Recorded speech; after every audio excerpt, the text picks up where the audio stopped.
আজ আমরা দেখব কম্পিউটারে কিভাবে মোবাইলের অ্যাপস সেটআপ করতে হয়। তাহলে চলুন আমরা ব্রাউজারে চলে যাই এবং এখানে আমরা লিখব ব্লুস্টক। আমরা দেখতে পাচ্ছি ব্লুস্টকটি, এটাকে আমরা সিলেক্ট করে আমরা এই ওয়েবসাইটে চলে যাব।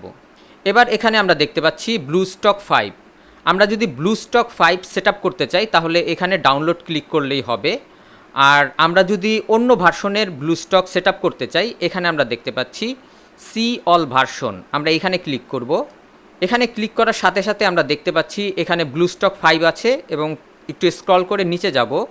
একটু নিচে আসার সাথে সাথেই আমরা দেখতে পাচ্ছি ব্লুস্টক 5-এর এখানে 2টি ভার্সন আছে। আপনারা যদি 32 বিটের ব্লুস্টক 5 সেটআপ করতে চান তাহলে এটা ডাউনলোড করবেন, আর যদি 64 বিটের ব্লুস্টক 5 সেটআপ করতে চান তাহলে এটা ডাউনলোড করবেন। তো আমরা স্ক্রল করে আরেকটু নিচে চলে যাব। এখানে আমরা দেখতে পাচ্ছি ব্লুস্টক 4। এখান থেকে আমরা চাইলে ব্লুস্টক 4 সেটআপ করতে পারি। এখানে আমরা দেখতে পাচ্ছি 32 বিটের আছে এবং 64 বিটের আছে। এই ভার্সনটি ডাউনলোড করব। আমরা দেখতে পাচ্ছি আমাদের ব্লুস্টকটি ডাউনলোড হয়ে গেছে। এবার এখানে যে ফোল্ডারটি দেখতে পাচ্ছি এখানে ক্লিক করব। এবার এখানে আমরা ডাবল ক্লিক করব।